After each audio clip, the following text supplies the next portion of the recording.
Okay, hello my friends, जय स्वामीनारायण। कैसे हो आप लोग? तो आपका स्टैंडर्ड मैथ्स का पेपर था।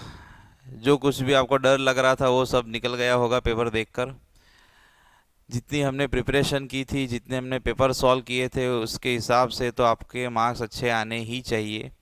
और पेपर में ऐसा कुछ था नहीं। दो चार मार्क्स का कुछ ऐसा था कि आपको शायद समझ में ना आया हो।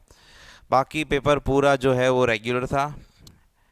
और मोस्टली जो है वो हमारे टेक्स्ट बुक के डिपेंड था। तो चलो आज स्टार्ट करते हैं। अगर आपको कुछ कन्फ्यूज़न हो, कोई डाउट हो, तो हम पेपर को सॉल्व करते हैं और उसमें आपके सभी डाउट्स जो है वो सॉल्व हो जाएंगे।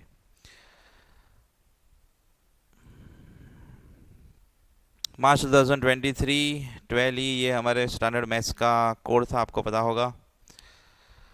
ये सभी इंस्ट्रक्शंस है। अभी स्टार्ट करते हैं हम सेक्शन ए के।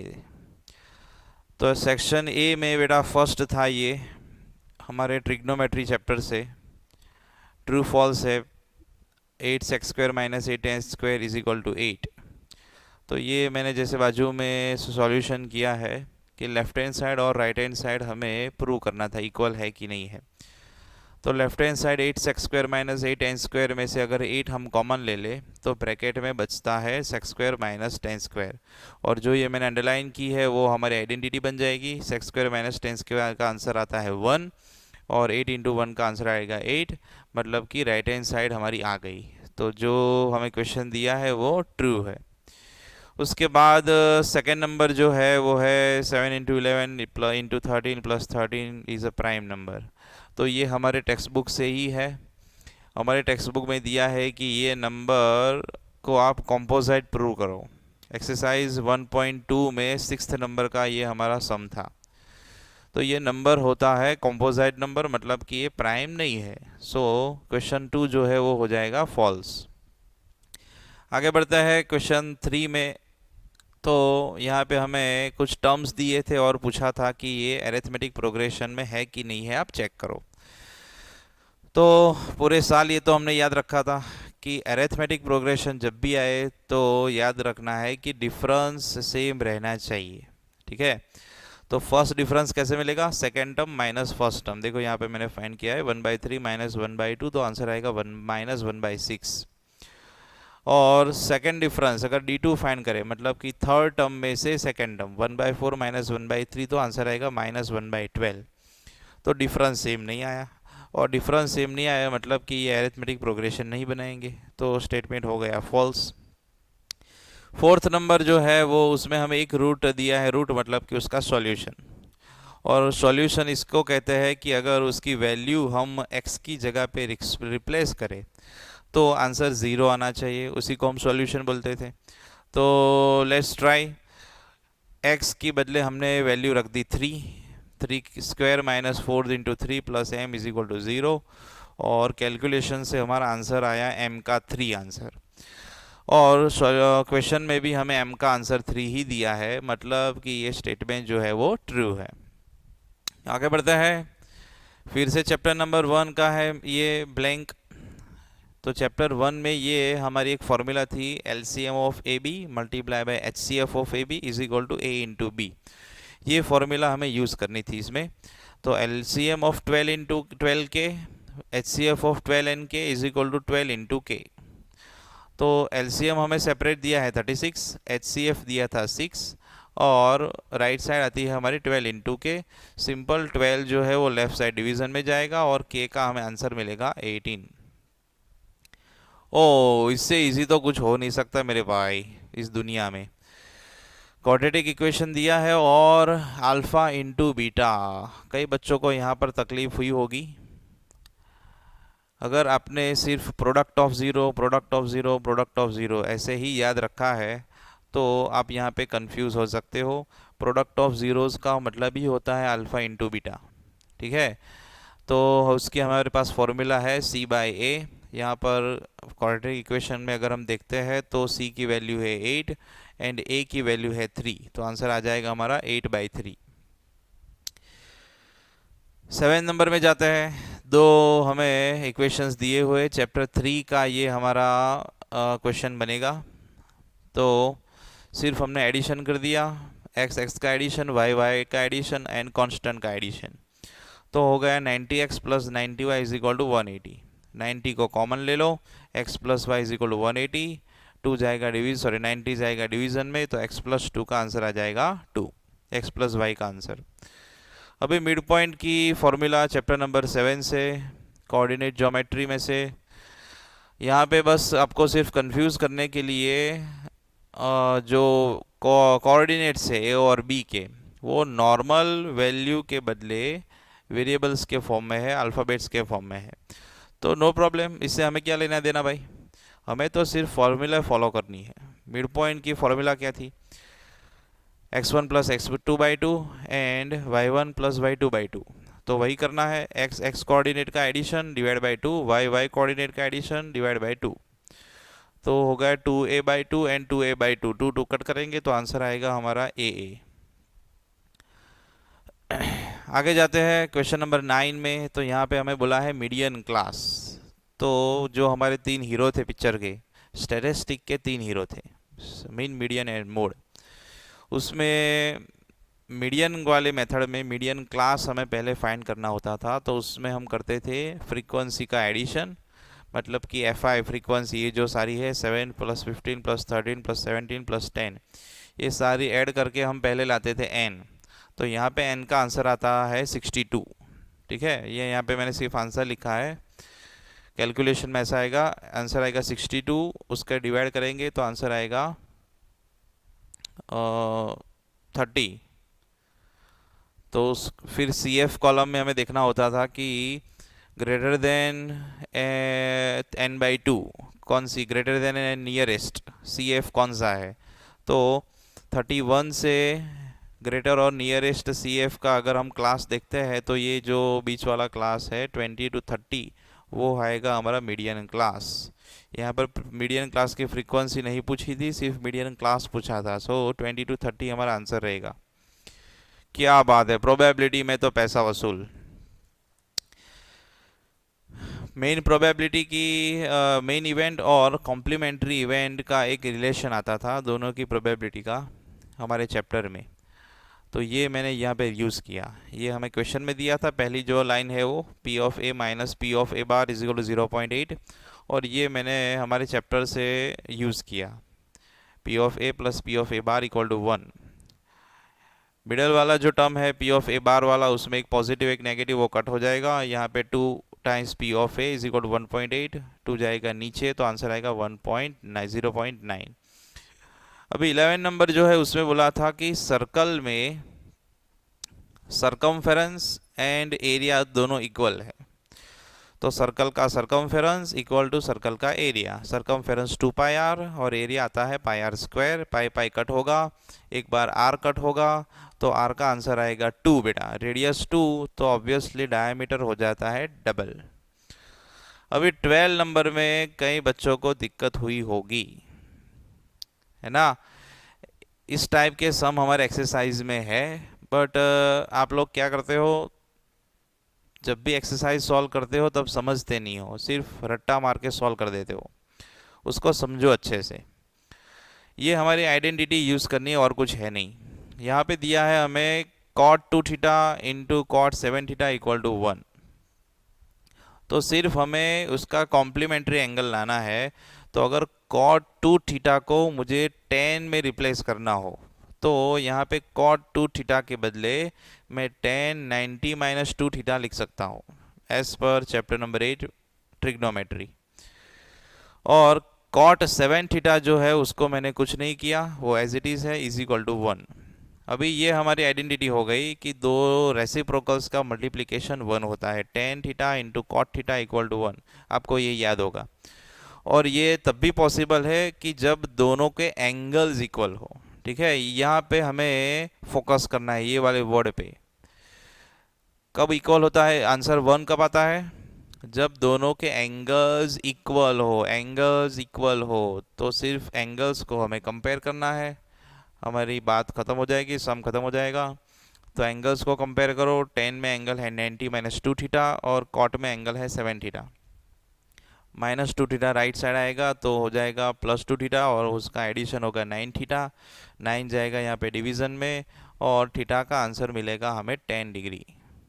हम सब बहुत बढ़िया। अभी ये वाले में तो बाय पसीना छूट गया होगा। इसमें आपको कोई स्फीयर के बारे में सोचना है, और अगर घर पे कभी मम्मी को हेल्प आपने की होगी तो ये पता चलेगा कि कोई स्फीयर शेप हो। मान लो एक लेमन है, नींबू को कभी आपने 4 पार्ट में डिवाइड किया हो तो आपको पता चलेगा कि इसका आंसर कैसे आएगा। मान लो यहाँ पर हम लेते हैं एक लेमन, नींबू, और उसको 4 पार्ट में डिवाइड अगर आप करते हो तो बाहर वाला जो येलो पोर्शन है, पहले जो येलो पोर्शन है वो भी 4 पार्ट में डिवाइड हो गया। तो अगर वो डिवाइड नहीं करते हम तो क्या आंसर आता? तो सर आंसर आता सरफेस एरिया ऑफ स्फीयर, और वो है 4 पाई r²। अभी उसको हमने 4 पार्ट में डिवाइड कर दिया, तो जो पूरा सरफेस एरिया था उसका वो भी 4 पार्ट में डिवाइड होगा। इसलिए मैंने यहाँ पे लिखा है 4 पाई r²/4। ये किसके लिए बात हुई?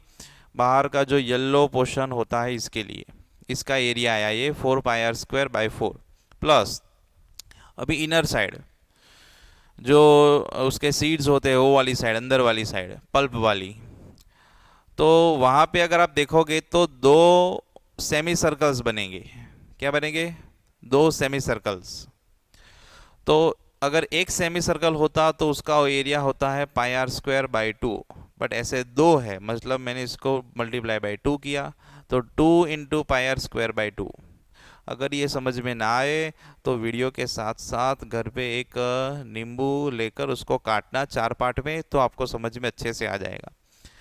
तो यहाँ पे 4 4 कट हो गया, यहाँ पे 2 2 कट हो गया, बचा πr² प्लस πr², तो हो जाएगा 2 πr²। अभी आया यूनिक सॉल्यूशन। चैप्टर नंबर 3 में पहले ही हमारे ये टेबल से ही चैप्टर की शुरुआत होती थी। Unique solution, then infinite solution and no solution वाला टेबल। तो अगर यूनिक सॉल्यूशन है मतलब कि हमारी जो कंडीशंस आती थी उसमें फर्स्ट कंडीशन यूनिक सॉल्यूशन की आती थी a1/a2 not equal to b1/b2। तो यहाँ पे क्वेश्चन में से हमें a1 a2 b1 b2 मिल जाएगा। सिर्फ क्रॉस मल्टीप्लाई करो और k का आंसर मिलेगा, कि k का आंसर कभी 4 नहीं हो सकता। तो ये दोनों इक्वेशंस के लिए हमें यूनिक सॉल्यूशन मिलेगा। चैप्टर नंबर 10 आया, सर्कल। यहाँ पर बेटा हमें एंगल ए ओ पी दिया है, बट अगर आप ध्यान से देखोगे तो ये जो 2 ट्रायंगल्स बनते हैं उसको हम साइड साइड साइड से पहले कॉन्ग्रुएंट प्रूव कर सकते हैं, क्योंकि दोनों में एक एक रेडियस है, टेंजेंट्स की लेंथ इक्वल होती है A P and P B, और ये हो जाएगा एक कॉमन साइड। ठीक है, तो साइड साइड साइड से 2 ट्रायंगल्स हो जाएंगे कॉन्ग्रुएंट। तो बाय सिम्प्लिसिटी ये 2 एंगल्स हो जाते हैं इक्वल। कौन से वाले? A O P equal to B O P. मतलब ए ओ पी 55 है तो बी ओ पी भी नीचे 55 होगा, तो पूरा एंगल ये हो जाएगा 110 degree.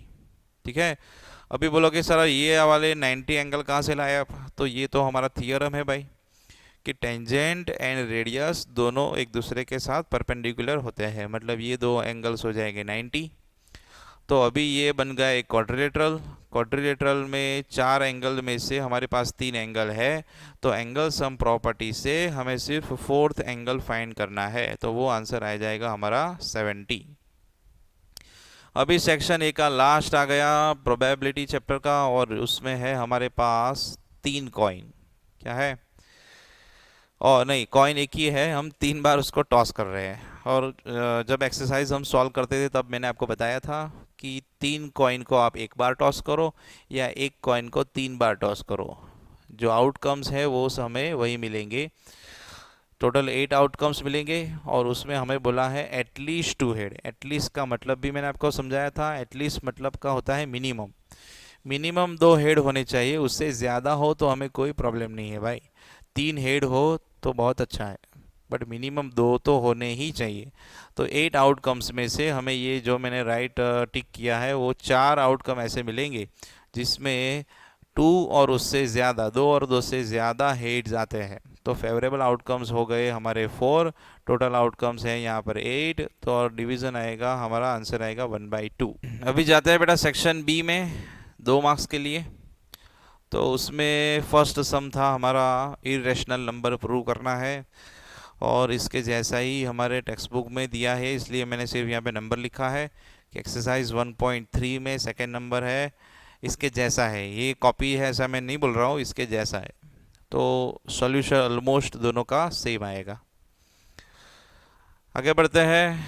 Find the zeros of quadratic polynomial.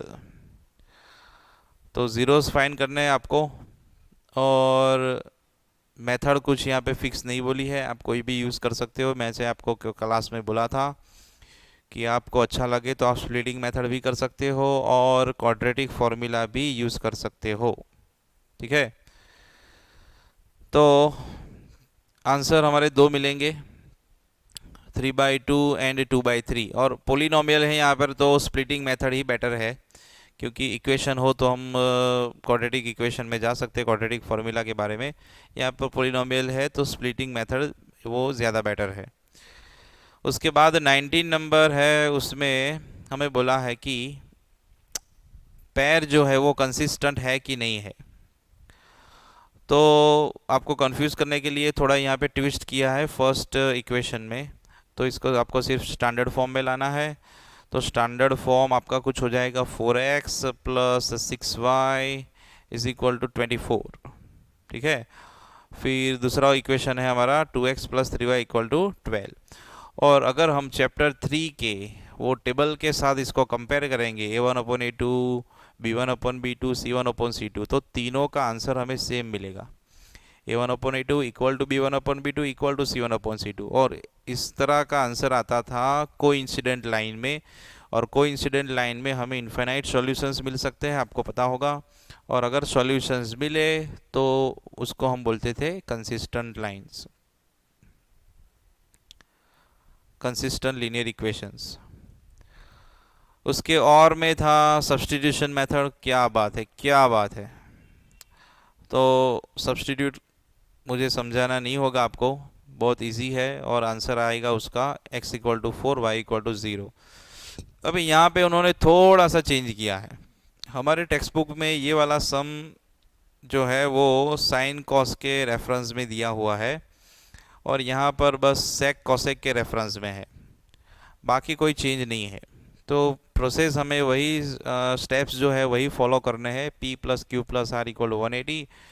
जो एंगल्स हमें यहाँ पर चाहिए उसको रखो, जो नहीं चाहिए उसको राइट साइड ले जाओ। तो R को हम राइट साइड ले गए, दोनों और 2 से डिवाइड करो, तो आंसर आएगा 90 - R/2। तो P + Q के बदले हम ये लिख सकते हैं। तो लेफ़्ट साइड जो है वो मैंने लिख दी P + Q/2, और P + Q/2 के बदले हम रिप्लेस करते सकते हैं 90 - R/2। तो ये हमारी आइडेंटिटी हो जाएगी sec 90 - थीटा, तो क्या हो जाता है cosec थीटा। और यहाँ पर थीटा की वैल्यू है R/2, तो cosec R/2। अब यहाँ पर हम मैक्सिमम जो हो सकता है वो हमने ट्राई किया है कि पहले 2 साइन को हम राइट साइड ले जाएंगे, फिर दोनों और हम कॉस से डिवाइड करेंगे। लेफ़्ट साइड भी कॉस से डिवाइड किया और राइट साइड भी कॉस से डिवाइड किया। लेफ़्ट साइड cos / cos 1 हो जाएगा, और सेकेंड स्टेप में यहाँ पे 2/cos मतलब 2 sec हो जाएगा, और यहाँ पे sin cos हो जाएगा 10। अभी हमें 10 का आंसर लाना है, इसलिए हम 10 को थोड़ा अलग करेंगे, बाकी सब मेंबर्स को ले जाएंगे ऑपोजिट साइड। तो आपको एक 10 का रिलेशन मिलेगा 2 sec - 1/2। ये हमारा आंसर हो सकता है। 21 नंबर। मुझे पता है आप में से बहुत सारे बच्चों ने ये नीचे वाला ही सॉल्व किया हुआ होगा। फोकट में रिस्क क्यों ले, सही बात है। बट कोई बच्चा ऐसा होगा कि बोलेगा सर रिस्क है तो इश्क है। बट मेरे भाई ये बोर्ड के एग्ज़ाम में नहीं चलता, जो इजी हो वही करना चाहिए। यहाँ पे हमें 10 की वैल्यू रखनी थी, 1045 की 1, और साइन 60 की रख दी हमने √3/2, स्क्वायर किया, और सिंपल हमने इसको सिंप्लीफाई किया, सभी को ले गए राइट साइड, 2 2 कट हो गया, आंसर आ गया 3/4। इसमें ज़्यादा कुछ है नहीं। अभी ये है 10 चैप्टर का सम, प्रूफ वाला है, और हमारी टेक्स्ट बुक में यही सम दिया हुआ है एक्सरसाइज 10.2 में 8 नंबर। इसके सिमिलर है। क्यों सिमिलर लिखा मैंने? क्योंकि हमारे टेक्स्ट बुक में यहाँ पे PQRS के बदले सिर्फ ABCD यूज़ किया है वर्ड। जो अल्फ़ाबेट्स है, जो वर्टाइसिस है क्वाड्रिलेटरल के, वो है ABCD। मतलब हमारा आंसर जो है वो ABCD के फॉर्म में आता है, यहाँ पे PQRS के फॉर्म में, और कोई चेंज नहीं है। तो वो आप टेक्स्ट बुक से समझ सकते हो। एक्सरसाइज 10.2 में 8 नंबर का है। अभी 22 को अगर हमें सॉल्व करना है तो बोला है 2 कॉन्सेंट्रिक सर्कल्स। कॉन्सेंट्रिक का मतलब हमें पता है कि सेंटर सेम होगा और 2 सर्कल्स होंगे, रेडियस डिफरेंट। और बोला है कि अंदर वाले सर्कल का जो टेंजेंट है वो बाहर वाले सर्कल के लिए बनेगा कॉर्ड। तो यहाँ पे देख सकते हो आप, AB बाहर वाले के लिए है कॉर्ड, और अंदर वाले सर्कल के लिए है, इनर सर्कल के लिए, टेंजेंट। और रेडियस और टेंजेंट 90 होगा, मतलब ये ट्रायंगल हो जाएगा राइट एंगल ट्रायंगल। OB है वो आउटर सर्कल की रेडियस जो हमें दी है 29। OM जो है वो है इनर सर्कल की रेडियस 21। और एक नोट हम क्लास चैप्टर में समझते थे कि अगर सेंटर में से आप परपेंडिकुलर ड्रॉ करते हो कॉर्ड के ऊपर, तो वो कॉर्ड को बाइसेक्ट करेगा। मतलब ये दो पार्ट हमारे इक्वल हो गए, AM इक्वल टू BM। तो हमें सिर्फ इसमें पाइथागोरस यूज़ करके MB लाना है। तो ये कैलकुलेशन मैंने अभी यहाँ पे थोड़ा शॉर्ट में समझाया है आपको कि MB ऐसे मिलेगा। MB का आंसर आएगा 20, और MB का अगर हम डबल करेंगे तो हमें मिलेगा AB। MB का डबल होगा AB। तो AB का आंसर आएगा कुछ 40 सेंटीमीटर। बहुत अच्छे मेरे भाई, आगे बढ़ो। स्टैटिस्टिक तो बहुत इजी। मोड लाना है।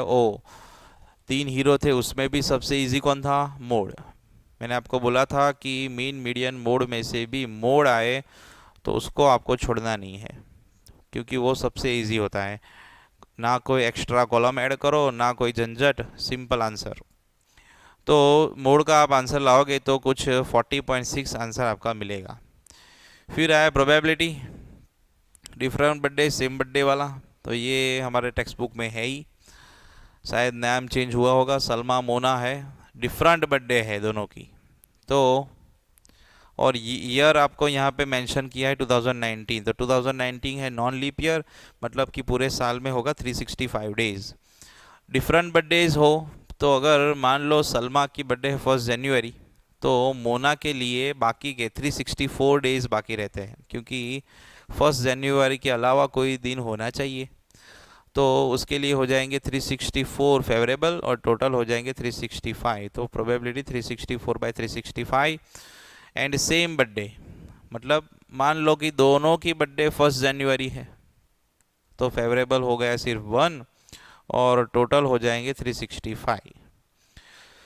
25 नंबर, ओ कंप्लीटिंग स्क्वायर। स्टैंडर्ड मैथ्स में उन लोगों ने आपको सिर्फ चेक किया है कि आप कॉमन सेंस कितना यूज़ करते हो, और थोड़ा ऑकवर्ड फॉर्म दिया हो इक्वेशन का तो आप स्टैंडर्ड फॉर्म में उसको ला सकते हो कि नहीं ला सकते। यही क्वेश्चन अगर स्टैंडर्ड फॉर्म में दिया हुआ होगा इक्वेशन, तो उसको सॉल्व करना आपके लिए बहुत इजी बात है, दायात का खेल है। बट स्टैंडर्ड फॉर्म में नहीं है, मतलब कि यहाँ पर बहुत सारे बच्चे इसको स्किप करेंगे कि ओ ये स्टैंडर्ड फॉर्म में नहीं है, मैं इसको स्टैंडर्ड फॉर्म में नहीं कर सकता। बहुत बहुत ईजी है। x पहले राइट साइड एलसीएम में आएगा, तो हो जाएगा 6x+2 डिवाइड बाई एक्स, फिर x जाएगा राइट साइड, तो 5x² is equal to 6x+2। और फिर इसको हम लेफ्ट साइड लेकर स्टैंडर्ड फॉर्म बना सकते हैं। और उसको अगर सॉल्व करेंगे तो कंप्लीटिंग स्क्वायर मेथड से हमारे दो सॉल्यूशंस मिलेंगे, दो रूट्स मिलेंगे, 3 + √19/5 एंड 3 - √19/5।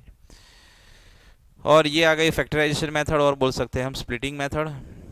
और उसमें अगर हम √2 को 5√2 से मल्टीप्लाई करेंगे तो आंसर आएगा 10। और 10 के ऐसे फैक्टर्स कौन से हैं जिसका एडिशन 7 आना चाहिए और मल्टीप्लिकेशन 10, तो वो है 5 2 ज़ा।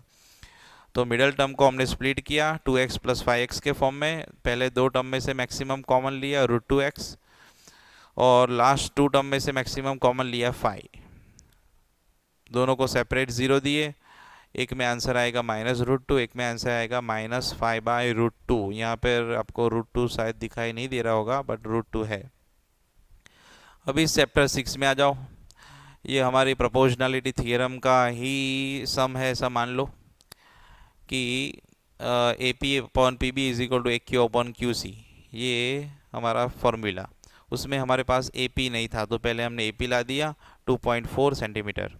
अभी क्वेश्चन में बोला है कि AB साइड लाओ, तो AB साइड लाने के लिए हमें AP एंड PB का एडिशन करना पड़ेगा। तो AP आया 2.4, PB है 7.2 और एडिशन आ जाएगा 9.6। सेक्शन C, एक का तीन भाई, चलो चलो, एक का तीन, एक सॉल्व करो, 3 मार्क्स ले जाओ। तो पहला सम है जो वो हमारा पोलिनोमियल चैप्टर से आ गया, मतलब कि हमको डिविडेंड दिया है, क्वेश्चन भी दिया है और रिमाइंडर भी दिया है। हमें डिवाइजर फाइंड करना है g(x). तो हमारी जो फॉर्मूला थी वही आएगी, p(x) = g(x) into q(x) plus r(x). Dividend equal to divisor into question plus reminder. और उसमें से 3 हमारे पास है, एक लाना है। थोड़ा सिंप्लीफाई करोगे तो एक लॉन्ग डिवीज़न आपका बचेगा। तो लॉन्ग डिवीज़न से हम आगे जाएंगे तो कोशंट जो आएगा वो हमारा होगा g(x). लॉन्ग डिवीज़न का कोशंट वो हो जाएगा g(x). उसका आंसर आएगा कुछ इस तरह, x² + 2x + 1। फिफ्थ चैप्टर का, सॉरी ये है हमारा, नहीं इसके नीचे है फिफ्थ चैप्टर, अभी बाकी है 28 number. Sum of areas of two square is 468 if the difference of the perimeter is 24, find the sides of two squares. तो आप कैलकुलेशन करके आंसर ला सकते हो। दो आंसर मिलेंगे हमें, 18 एंड 11।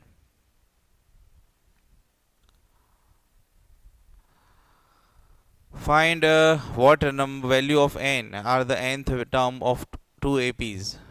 दो अरिथमेटिक प्रोग्रेशन हमें दिए है यहाँ पे 65, 67, 69 वाला, और एक है 10, 17, 24 वाला। तो यहाँ पर हमें सिर्फ मानना है कि दोनों का nth टर्म इक्वल है। दोनों के सेपरेट फर्स्ट टर्म फाइंड कर दो, दोनों का सेपरेट डिफरेंस फाइंड कर दो, और दोनों के nth टर्म को हम कंपेयर करेंगे। nth term of AP1 and nth term of AP2। nth term की जो फॉर्मूला है वही हमें रखनी है, और इससे हमें n का आंसर मिलेगा कि 13 नंबर का जो टर्म है वो दोनों अरिथमेटिक प्रोग्रेशन में इक्वल है। उसके और में जो है वही बहुत सारे बच्चे ने किया होगा, क्योंकि ऊपर वाला जो है वो थोड़ा सा टफ है। तो और वाला सम जो है वो बहुत इजी है, इसे हमारे टेक्स्ट बुक में 2, 4, 5 सम है ही। AP दिया है, उसमें से हमें फर्स्ट टर्म और डिफरेंस मिल जाएगा। फर्स्ट टर्म -2, डिफरेंस आएगा -3, और लास्ट टर्म हमारे पास है -227। तो इसका यूज़ करके हमें पहले नंबर ऑफ़ टर्म्स लाने पड़ेंगे। तो नंबर ऑफ़ टर्म्स हमारे आएंगे बेटा 76। और बहुत अभी तो उसके बाद तो बहुत इजी हो गया। फर्स्ट टर्म है, डिफरेंस है, नंबर ऑफ़ टर्म्स है, तो बस उसका एडिशन लाओ। S76 हमें फाइंड करना था, और उसका आंसर आएगा -8702। आगे बढ़ते हैं। ये आया 7 चैप्टर से। क्वाड्रिलेटरल का एरिया पूछा है, बट हमारे पास क्वाड्रिलेटरल की कोई सेपरेट फॉर्मूला नहीं है 7 चैप्टर में। मैंने आपको बोला था क्लास में कि जस्ट एक डायगोनल ड्रॉ करो और क्वाड्रिलेटरल 2 ट्राइंगल्स में डिवाइड हो जाएगा। फिर एरिया ऑफ ट्राइंगल की हमारे पास फॉर्मूला है चैप्टर 7 में, वो हमें 2 बार अप्लाई करनी है, और इससे हमें आंसर मिलेगा। एक में मिलेगा 33/2 और एक में मिलेगा 23/2। आंसर आएगा, ओवरऑल आंसर 28, 56/2, 28 ओवरऑल क्वाड्रिलेटरल का आंसर। फिर चले जाते हैं हम चैप्टर नंबर 12 में। ये आ गया 31 नंबर जो है वो चैप्टर 12 से है। Length of the minute hand of clock is 14। हम क्लास में समझे थे कि मिनट हैंड की जो लेंथ होती है वो ही हो जाती है हमारे सर्कल की रेडियस, और बोल सकते हो कि क्लॉक की रेडियस, क्योंकि वो ऑलमोस्ट बॉर्डर तक होता है मिनट हैंड सबसे लंबा। Find the area swept by the minute hand in 15 minutes. अभी आप थोड़ा कैलकुलेशन करोगे दिमाग में, तो 15 मिनट्स अगर वो घूमेगा तो 90 डिग्री का एंगल बनाता है। इसलिए यहाँ पे मैंने लिखा है कि थीटा = 90। और जो शेप बनेगा वो है एक सेक्टर, और आप एक क्वाड्रेंट भी बोल सकते हो, क्योंकि जब भी 90 एंगल आता है तो माइनर सेक्टर को हम क्वाड्रेंट बोलते थे। तो माइनर सेक्टर की फॉर्मूला लिखी दी है यहाँ पे, और आंसर आएगा हमने हमारा 154 सेंटीमीटर स्क्वायर। अभी दूसरा क्वेश्चन था उनका कि डिस्टेंस उसने कितना कवर किया। Distance to find the distance to swap to complete one revolution. Minute hand अगर पूरा एक रिवॉल्यूशन कंप्लीट करेगा तो वो सरकमफेरेंस जितना डिस्टेंस कवर करता है। तो सरकमफेरेंस है सर्कल का 2 पाई आर, रेडियस हमें दी है, तो आंसर आएगा 88 सेंटीमीटर। 31 नंबर वो भी है 12 चैप्टर से, उसके और में था। तो ये भी फिगर के हिसाब से बहुत इजी है। डायमीटर दिया था 7, तो रेडियस हो गई हमारी 7/2। और उसके बाद ये शेप हो जाता है एक क्वाड्रेंट, क्योंकि जब भी एंगल 90 हो तो हम उसको बोलते थे क्वाड्रेंट। तो फर्स्ट क्वेश्चन का आंसर मिल जाएगा क्वाड्रेंट से, एरिया ऑफ क्वाड्रेंट πr²/4। और सेकंड शेडेड रीजन जो है वो क्वाड्रेंट में से अगर हम ये राइट एंगल ट्राइंगल सब्ट्रैक्ट कर दे तो हमें मिल जाएगा शेडेड रीजन। तो शेडेड रीजन के लिए फॉर्मूला बन गई quadrant minus right angle triangle. Right angle triangle में ओ बी जो है वो हो जाएगी रेडियस, मतलब 7/2, एंड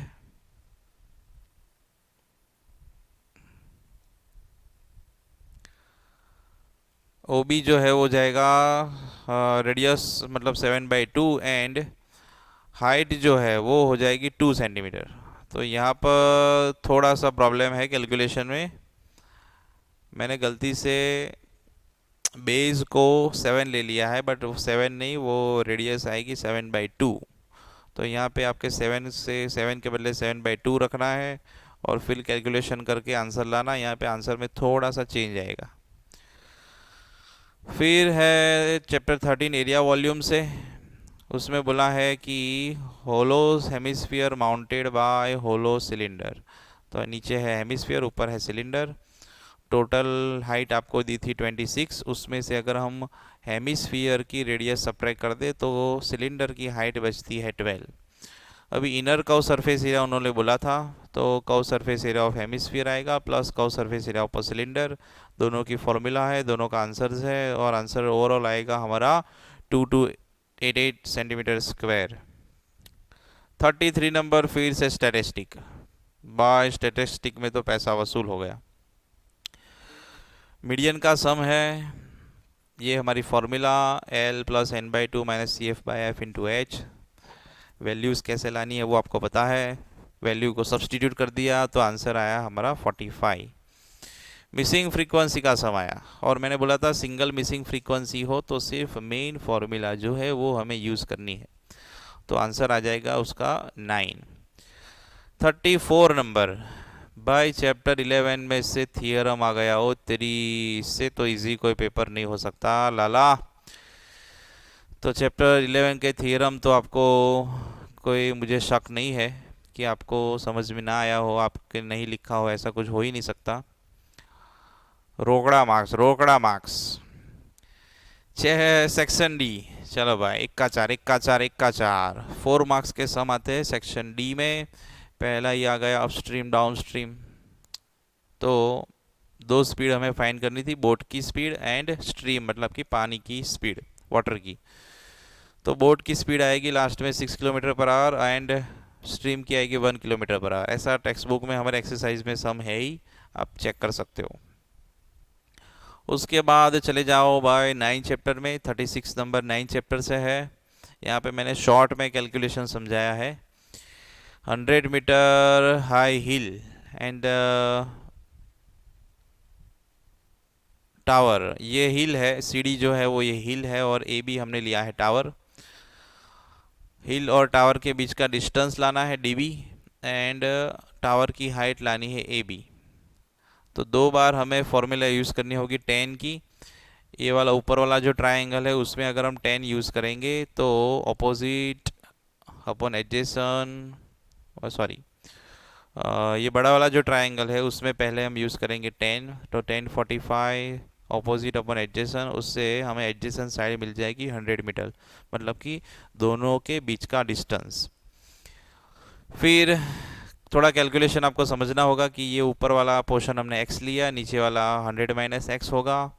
फिर ऊपर वाले ट्राइंगल में हमने टेन 30 अप्लाई किया, और उससे ए बी का आंसर आएगा कुछ 42 मीटर। आगे जाते हैं वॉल्यूम वाले सम में, चैप्टर नंबर 13 का। ये सम भी हमारे टेक्स्ट बुक में है ही। आइसक्रीम कोन के अंदर भी आता है और आइसक्रीम ऊपर हेमिस्फीयर में भी आता है, ये कंसेप्ट थोड़ा याद रखना होगा। तो कितने कोन बाय सिलेंडर से हम फिलअप कर सकते हैं, तो नंबर ऑफ कोन हो जाता है number of volume of cylinder divide by volume of cone plus volume of hemisphere. क्यों कोन और हेमिस्फीयर दोनों क्यों आए, तो मैंने आपको समझाया। जब भी हम आइसक्रीम कोन आपने देखा होगा पिक्चर में, खाया तो होगा ही, तो पूरा कॉन के अंदर भी आइसक्रीम होता है और ऊपर होता है एक हेमिस्फीयर, और उनका वॉल्यूम का अगर हम डिवीज़न करेंगे, रेशियो करेंगे, तो हमें आंसर मिलता है 10 कोन्स। 10 आइसक्रीम के कोन हम इससे फिल कर सकते हैं। 38 नंबर मेरे भाई, इसमें आपको लगाना था साबु, सामान्य बुद्धि। सिर्फ समझना था कि ये रिलेशन आता है पाइथागोरस में, x y square plus x z square is equal to x y z square, ये आपको दिया है और एंगल 90 लाना है, तो ये हो जाता है कन्वर्स ऑफ पाइथागोरस थ्योरम। बहुत सिंपल, बहुत सिंपल। नीचे वाला तो आपने किसी ने टच नहीं किया होगा, ये मेरी गारंटी है, बट फिर भी कोई बहादुर बच्चा हो और सॉल्यूशन अगर उसको चाहिए, तो हमारे टेक्स्ट बुक से ही ये सम है। एग्जाम्पल्स में चैप्टर 6 में 13 नंबर का ये सम होगा, आप देख सकते हो। बाकी के दो आ गए मेरे भाई कंस्ट्रक्शन। पहले वाला जो है वो हमारे एक्सरसाइज 11.1 का 7 नंबर है, और दूसरा वाला जो है उसमें थोड़ा सा चेंज किया है रेडियस में और डिस्टेंस में, तो वो है एक्सरसाइज 11.2 के फर्स्ट जैसा, सिमिलर टू। ये कॉपी नहीं है, ऊपर वाला कॉपी है। तो आई होप कि आपको इसमें समझ आ गया होगा। मेरे भी कुछ उसमें गलती हो सकती है, अगर मैंने कुछ क्वेश्चन को गलत समझा हो, कोई आंसर मेरा गलत आ गया हो, तो माफ़ करना। ये मैंने आपके लिए मैक्सिमम ट्राई किया है, और अगर कुछ क्वेश्चंस आपके गलत हो भी गए हो तो टेंशन मत लेना। अभी बाकी के जो पेपर्स है उस पर ध्यान देना, इसकी इफ़ेक्ट बाकी के पेपर्स के ऊपर नहीं होनी चाहिए। तो मिलेंगे हम फिर बेसिक मैथ्स के सॉल्यूशन में, तब तक के लिए tata bye bye, see you, जय स्वामीनारायण।